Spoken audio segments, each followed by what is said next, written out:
the Anex Offset Adapter 19S3 set. This is made in Japan. These are additional accessories that don't come with the set. All of this is made in Japan. I purchased this on Amazon Japan. There will be links in the description below. And we're going to look at this set. All right, this is what you get in the set. You can see the sizes here. These are pass-through sockets. So each one of these is a pass-through. 10, 12, 13, 14, 17, 19, 21, and 24. Pass-through, there's a rubber O-ring on here, and then there is a slot for a retaining clip. And then they have a adapter. There is a bit adapter with this set. You need to use the included hex key to remove and add bits in here. In this set, there is an included 19mm wrench. The ratchet end does not have an angle on it. It is straight and flat with the handle. The other end, the box end of the wrench, does have an angle on it. And then you get the offset adapter itself and then some retaining clips to keep sockets retained in here. Okay, so this largest one does not have the O-ring. So that one is going to absolutely require the retaining clip. Okay. All the other sizes have the rubber retaining clip, including the bit adapter. So the rubber O-ring in there will keep the bit secure by itself, won't fall out, but you can put the retaining clip on there to keep that secure. Okay. So those are the sockets that it comes with. It comes with hex adapter that fits in here like this. There is no retention of the hex adapter. It just falls through. Okay, now thinking about how to use its capabilities and advantages to the best effect in my garage, in my shop, for the things that I do. And there were some problems with that right off the bat. And some of the challenges were with this little adapter. I cut 4mm off of the end of this adapter so that it would fit in tools like my Milwaukee and lock in, because the larger, this is an Asian anvil, that's the American anvil size. Okay, so I had to modify this to get it to work in my American power tools. That was one challenge. Another challenge in using it is that it's just clumsy. There's no retention on this, so you gotta carefully put this in here, put this on here, then you got this thing swinging around. You have to use two hands. You can't use this one-handed if you're holding on to something else. So there was just some usability issues I found with it. And this is how I worked through those. Number one, I took a piece of plastic bushing that I had. I drilled it out in such a way that it would fit tightly on this and hold it in there. All right, that helped a lot. But I thought, this is still, it's a two-handed tool. And I just didn't like the two-handed clumsiness of the tool. And so I had my old Panasonic impact driver that I don't use because I love my Surge. My Milwaukee Surge is the one that I use. This one just kind of sits around. I still have good batteries for it, but I just don't use it much anymore. So what I did was I found some bushings, I found a bolt, 5/16. I happen to have this step nut in a box of odds and ends. I put that on there. Okay. So we put that on there like that. And now I can put this on here.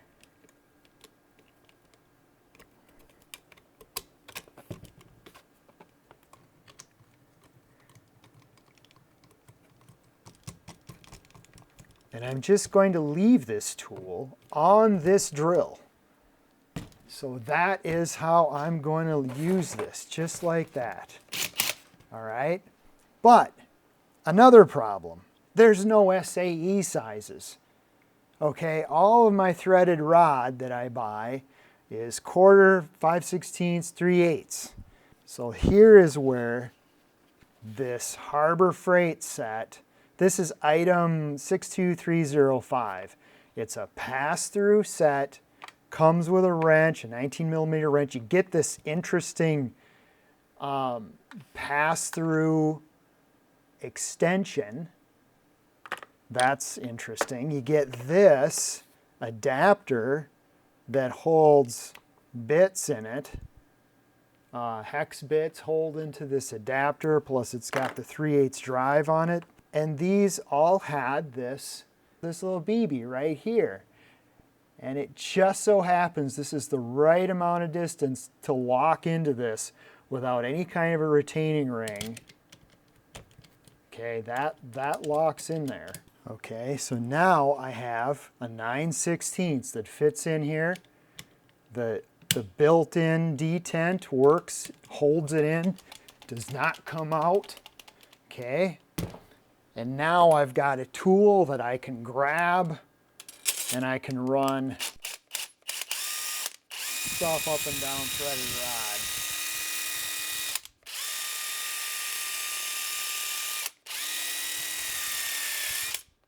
This will come in handy for a few things, but for me, this is going to be its most usable form is like this. Now I feel like I'm getting some of the value out of it. It just works better for me this way. You know, you can see how I did this. You know, this Panasonic happened to have a 5/16 hole through here where the belt hook was. There was a belt hook on here. I took that all off and 5/16 bolt fit through there.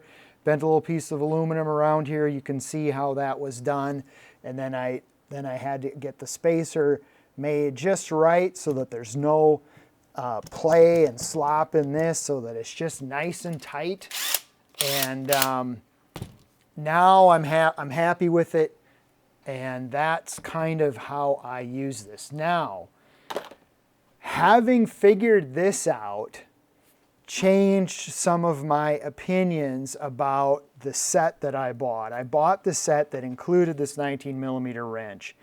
I did not know about the Harbor Freight set when I did that. And I would not have got the set with this in it. So if I would do this again, I would get the smaller set that doesn't have this in it. It's a little less expensive. The other thing that I would not do again is buy these adapters. I might buy this adapter.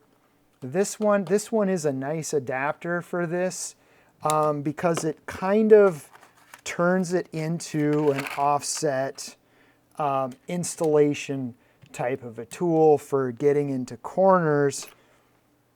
Plus it holds the Asian style anvil bits that I have several of.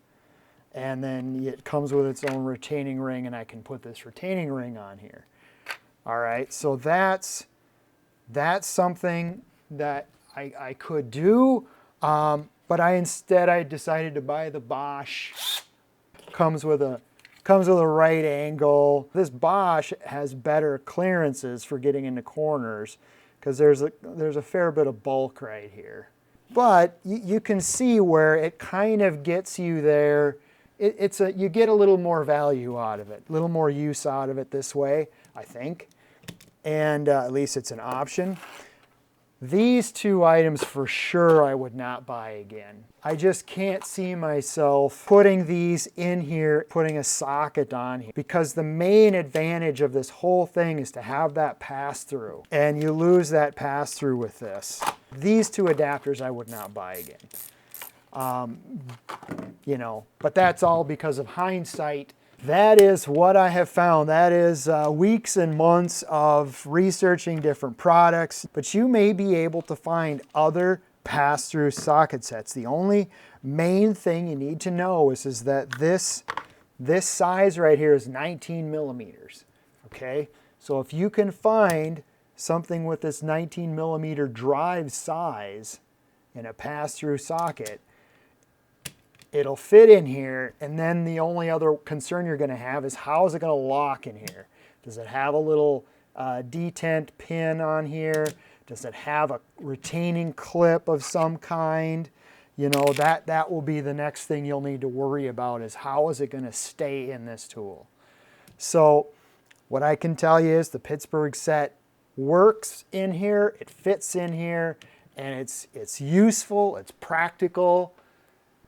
I'll just say one more thing. Another thing that I was researching was Unistrut, because when Anex advertises this, they show an industrial application on a building site where they're going into a C channel and they're tightening a nut down that's obstructed in a C channel.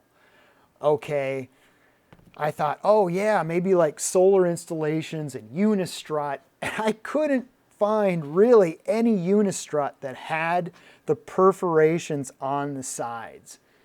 And then I did find, I was watching David Paz, his solar channel. He does a lot of solar and off-grid power type builds, and he was recently building a solar rack in his yard. And I noticed that he had C channels that had bolts going on the sides that were obstructed in the same way that was being shown in the Anex promotional materials. So there are situations and there are building materials that exist. They're pretty rare, I think, to a typical homeowner, even a contractor. But you may know other situations where this makes more sense. That's my review and mods of the Anex Offset Adapter. Very interesting, unique tool from Japan. Links in the description below. Thank you for watching.